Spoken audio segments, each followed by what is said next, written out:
how it goes is that this is a country that has got a real serious addiction to white supremacy.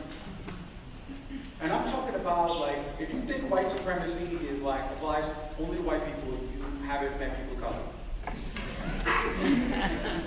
You know what I mean? Like, white people get like a, what is that called, that degree I got? What's that first degree before you get to BA?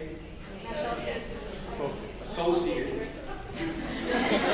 White people get like an associates at white supremacy.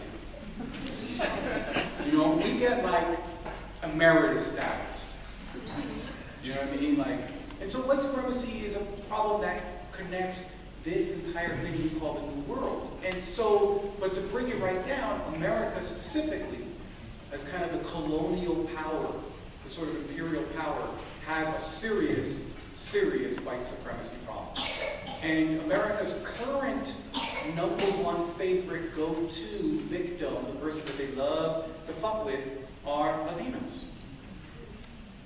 Yeah, what the African American community was in the 50s, not that things have changed for the African American community, but like I'm just saying, what the African American community was in the 50s, Latinos are now. Anybody can pass any legislation against Latinos, and motherfuckers are like, yes, get down. Get down. You could ban books, Latino books in predominantly Latino states, they're like, yes. You could be like, this community should be like under constant police surveillance and should have no basic human rights. And that's what's happened in this country. There is a de facto, if you're a Latino, any police officer can stop you and demand your fucking papers. That's it. And so what we're seeing is a broad-scale attack, not only on communities of color, because it's like 90% of everybody I know looks fucking Latino. For real. My mom be talking Spanish to fucking Chinese people, so chill.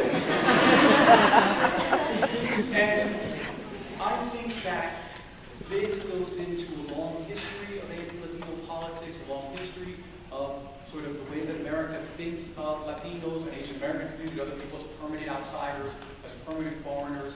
This is, again, speaks to our organizational weaknesses. It speaks to our lack of national leadership. You know, I mean, these motherfuckers steal on us for free, and we don't have the sort of apparatus that can shut them the fuck down. I mean, there's more Latinos than African Americans out there, but they're like,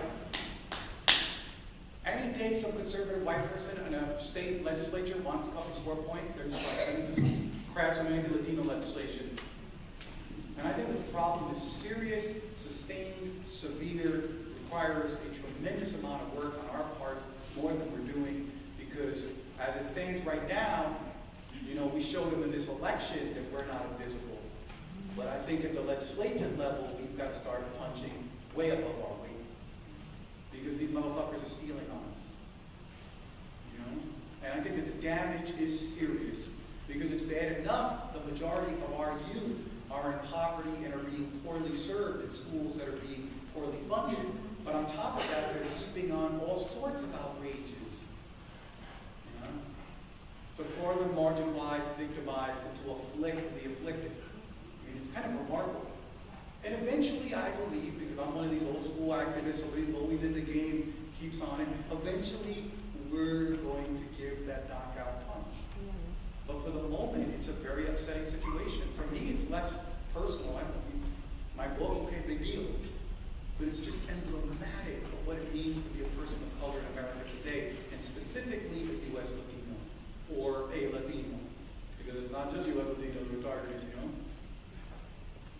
It is a dire situation.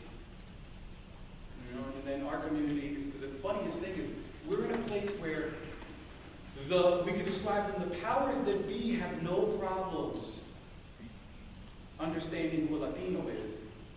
But we sit around in academic conferences being like, well, there's really no such thing as a real Latino.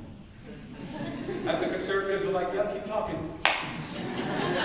Before all your fucking answers. You might not know who you are, but we do.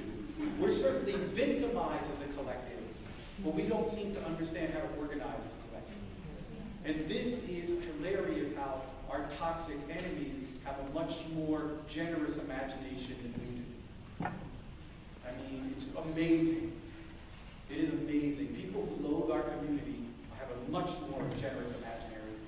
of us who actually love it. So a couple more, we're done. Three, let's pick three. Who's been waiting a long time?